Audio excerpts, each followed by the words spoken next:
We tried to go back to the basics after last year being a more advanced kind of EdMap session. So hopefully if you were familiar with EdMaps, then you got something else out of today. And if you weren't, then you learned about a new tool to help with the fight against invasive species. So we will be glad to stick around as long as y'all have questions and answer those to the best of our ability. I will say, I'm gonna let Aaron tackle the second question, but I will say I'm the programmer or past programmer of the people on right now.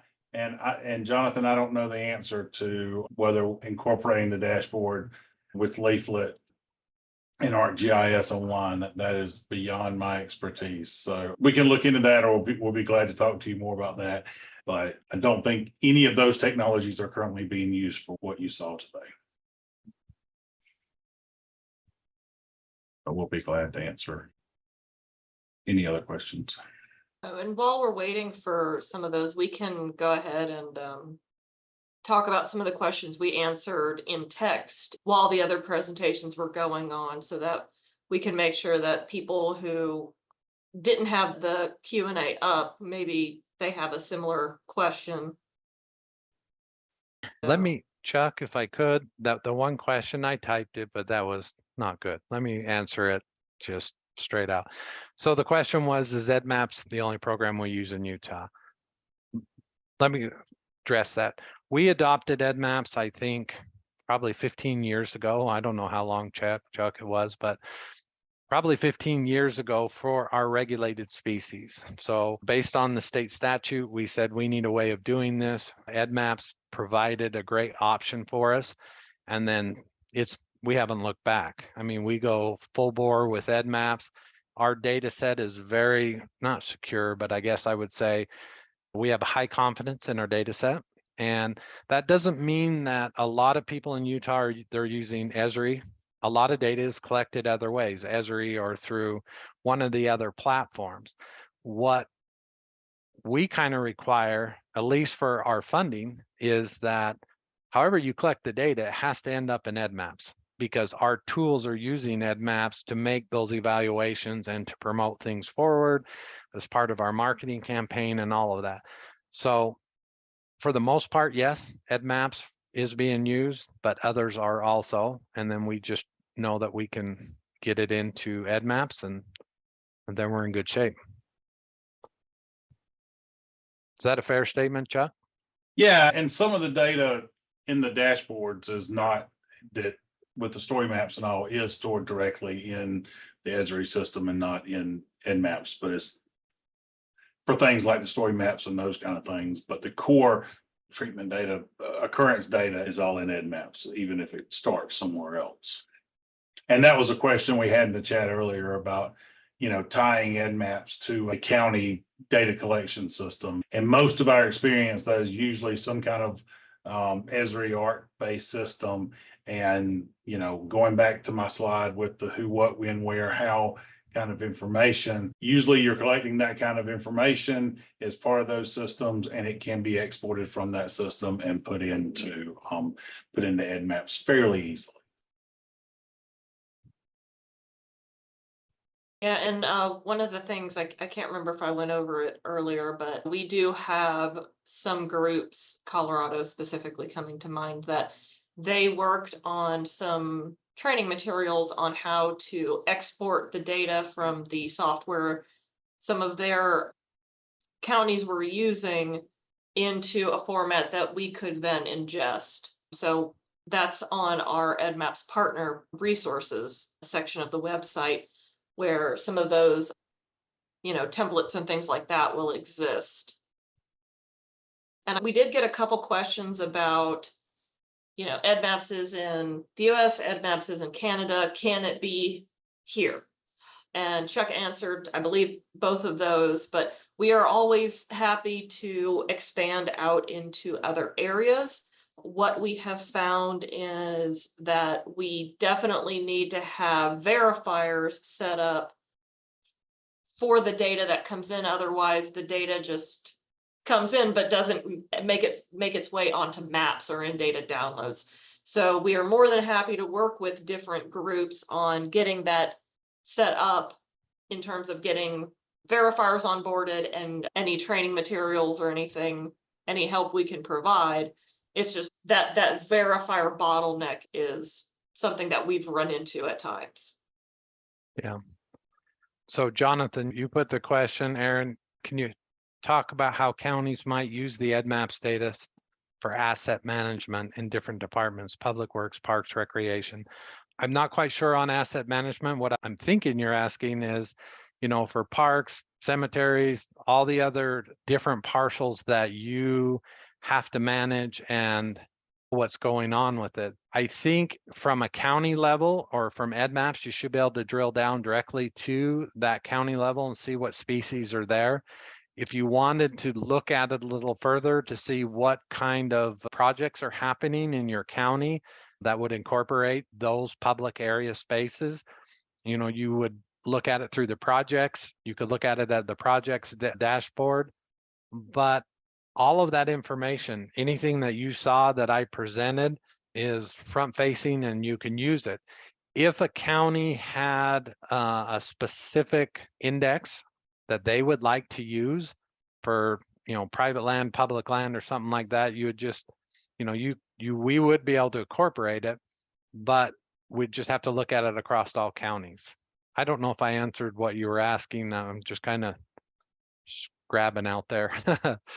But feel free to reach out to me. I mean, if there's more you have, reach out and I'll try to explain it better. Yeah, and another question about managing 15,000 acres and, would EdMaps Pro be an appropriate tool to use? And I think absolutely. I think that it should work pretty well, perfectly for your area.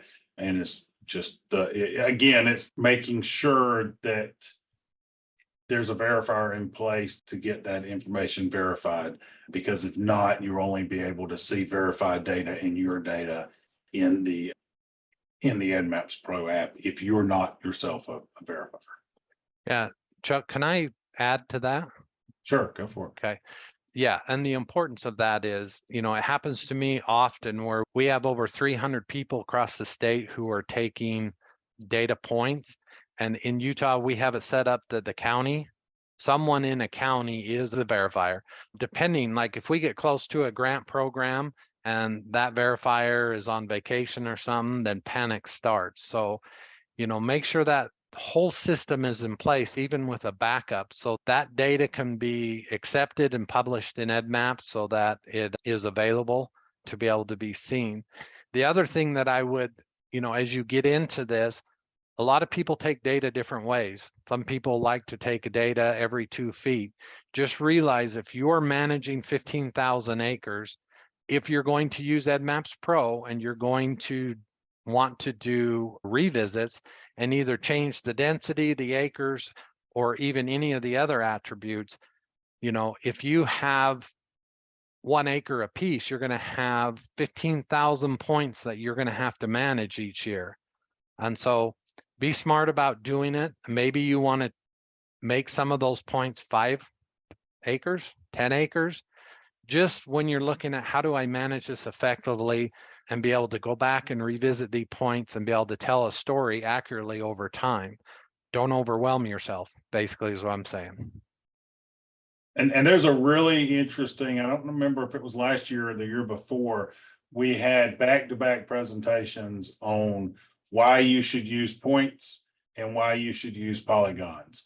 And so if you're questioning how you should do it, Utah uses a lot of points, Minnesota uses a lot of polygons, and it's one of those real philosophical conversations of neither one's right, neither one's wrong, and there's good arguments why you could do it or should do it both ways. So that video is on YouTube, and I would say it'd be worth checking out to find more information about it.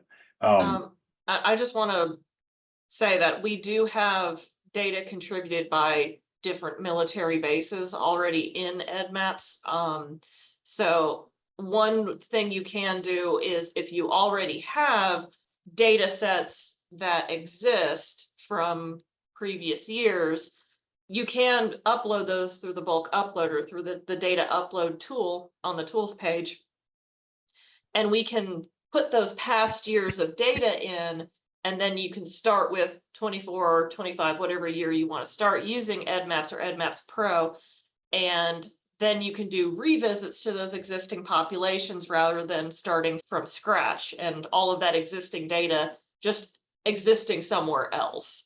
So if there are tools in that bulk upload, data upload section for how to format data, but you can also always email us with any of those questions.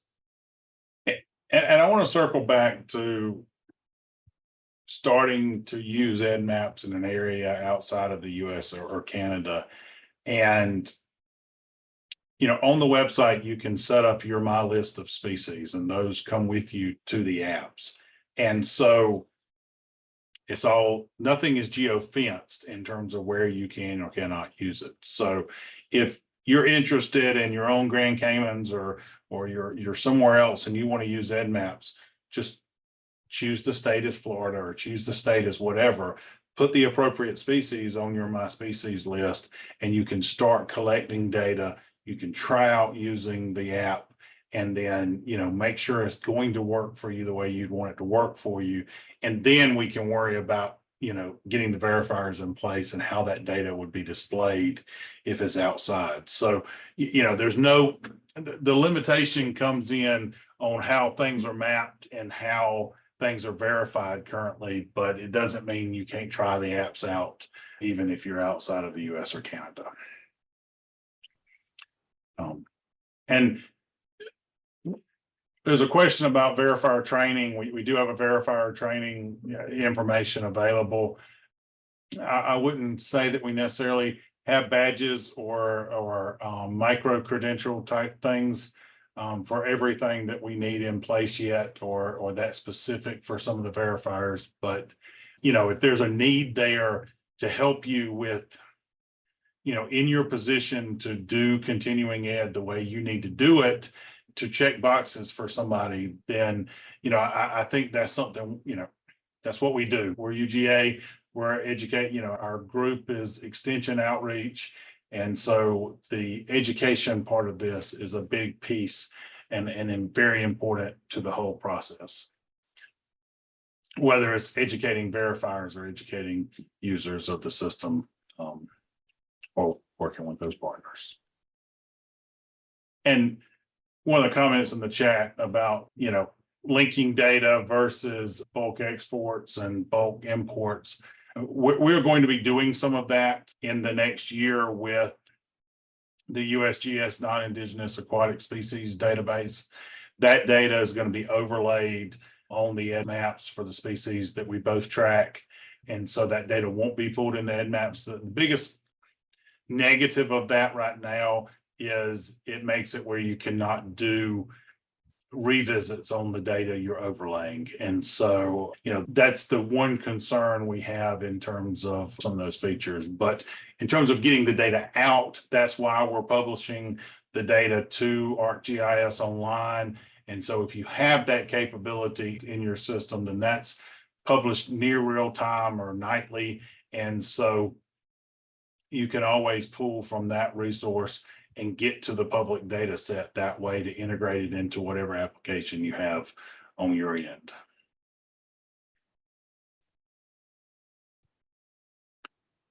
I do think someone asked earlier about if they report to iNaturalist, does it make its way into EdMaps? And we showed earlier about how, you know, there are checks in place for getting iNaturalist data into EdMaps.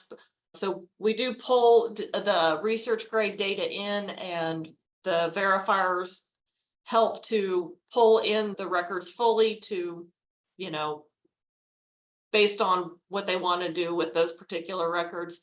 And as Chuck, I think, mentioned to the person asking the question, that currently we don't have a link between, you know, the person's iNaturalist account to that data. All the data is going in under an iNaturalist reporter account, but there may be a way to show on like a profile if a person has an iNaturalist account.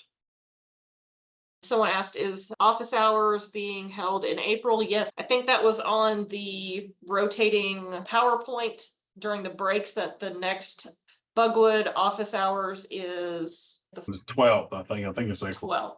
Yeah.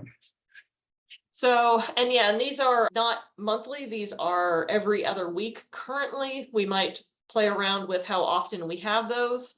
And it is to allow anybody to drop in, ask questions, anything that comes up. So that way it's more interactive than the previous EdMaps office hours. People can actually speak. Speak to us and ask questions. And we've had a couple really good sessions where people just asked any question about reporting or using any of the resources. Hey, Chuck, can I, while we're waiting for another question, can I make another point on verifiers? So one thing that I don't know, I mean, it was hit by multiple people, but I think it's a huge importance. When you go through the verifier training and you become a verifier, the one thing that becomes super important to you as a verifier is that they take a picture.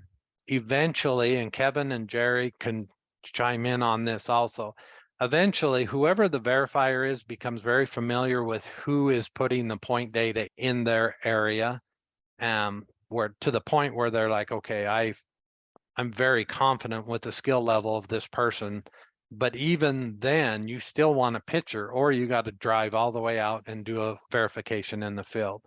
Having a picture is just brilliant. So when you do that training, if you don't have this set up for the verifier, and that verifier goes and starts to do the verification, reach out to the people. There is an email there. If you get a bunch of point data coming in and there's no pictures attached and you don't know who it is, reach out to them, make that contact, try to find out who they are and what are they capable of doing a specific identification in the field on something. But yeah, the pictures are brilliant. So push to have pictures taken with that, your data points or your polygons or whatever, because it really speeds up that verification process like tremendously.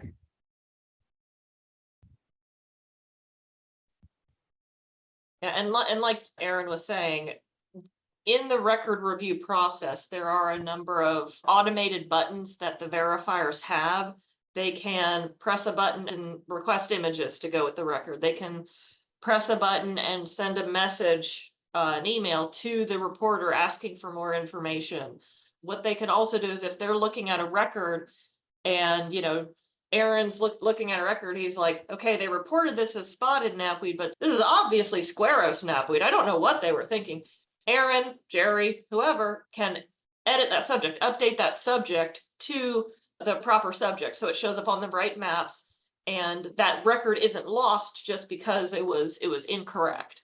So the verifiers have several things they can do to help make those records better, in addition to reviewing the record as it came in. Yeah, it looks like we're getting a couple more questions in. I don't understand that if you get information from not only iNaturalist, is that shown in EdMaps? I'm not sure what that question is about. There is data from iNaturalist that gets pulled into EdMaps, and then obviously, data from other places. I think the only data in EdMaps that the next question is about observation date that does not have observation dates associated with it is the data that came from the USDA plants database and the data that came from the Biota of North America project. Those are the largest two data sets. It's about 600,000 of the 8 million records those are two big sets that do not have observation dates. And that's because in a lot of cases, that's tied back to literature or herbarium specimens. And there was not sometimes there's a year in the reference if you look at the data, but in a lot of cases, there's not a direct observation date. And if you're getting a bunch of nulls on data that is not that, then reach out to us and let us know, because there may be something with the download, this throwing nulls in there instead of the actual dates. question about guidelines for taking photos. Yeah.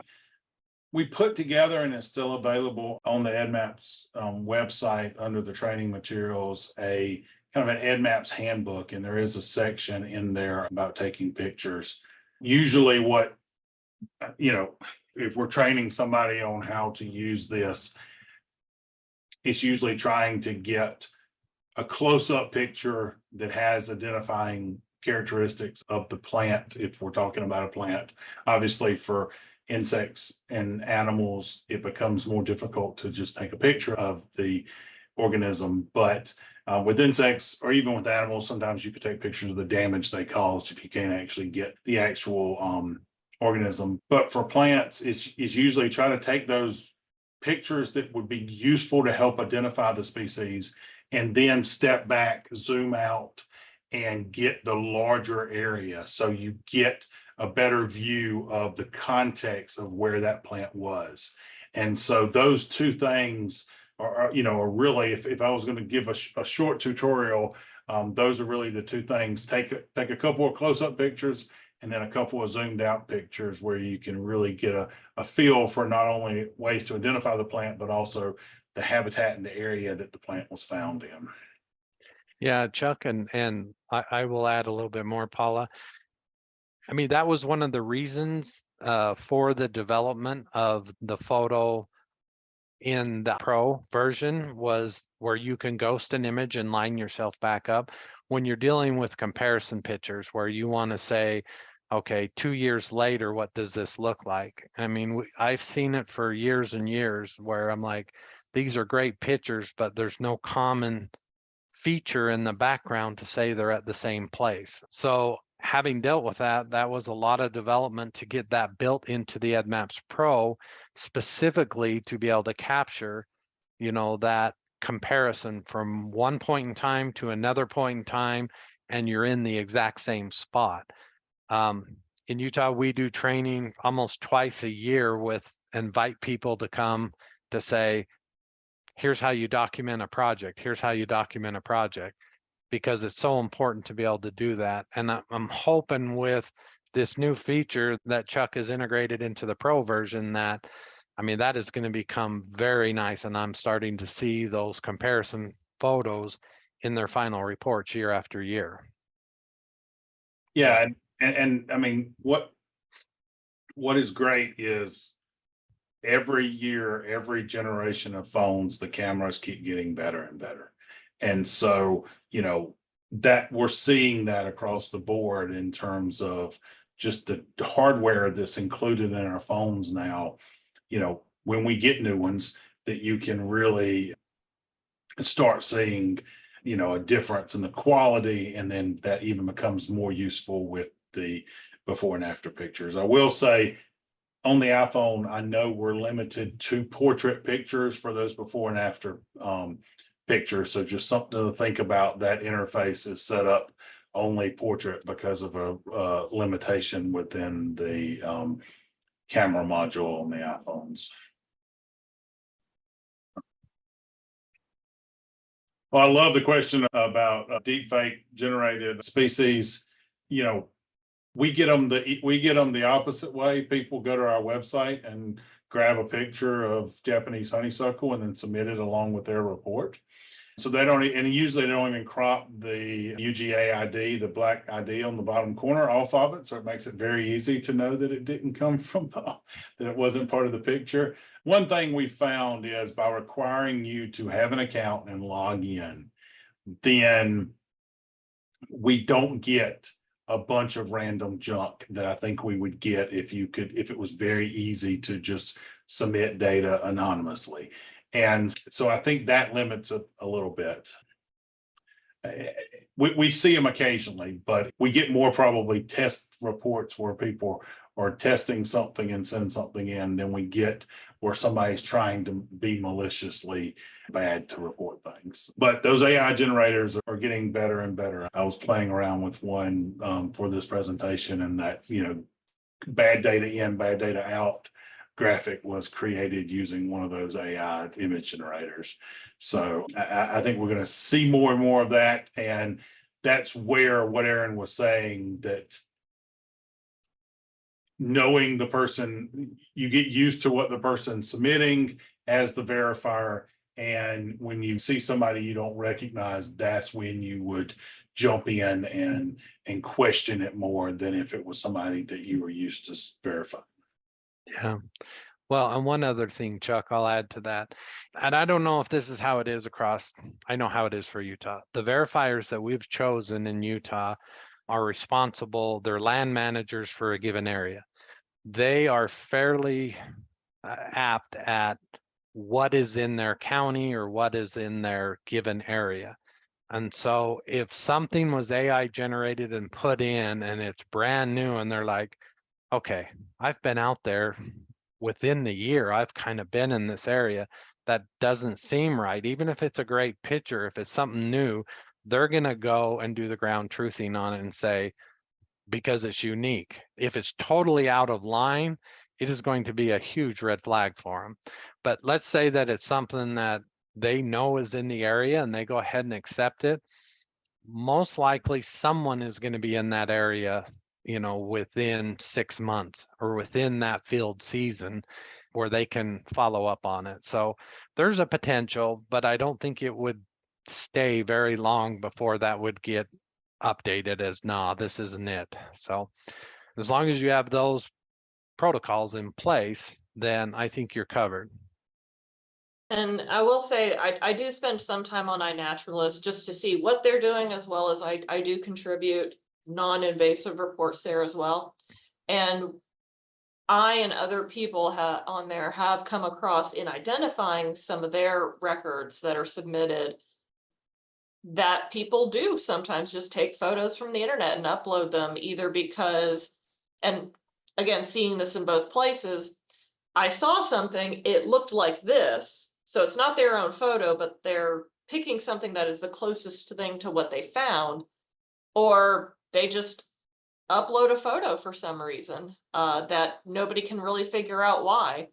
So it's going to happen here and there, but because of the checks and EdMaps, and also the, you know, people seeing things in iNaturalist and there being a lot of local people there as well, those things get found out pretty quickly. And especially if it's something really high profile, like a emerald ash borer or Asian longhorn beetle, giant hogweed, something like that, it's going to be discovered even quicker because of the amount of response something like those species will have. Yeah. So it's really, that's where this whole community comes into play, is everybody's checking each other's work, and somewhere along the way, someone's going to figure out if something's a little off. Yeah.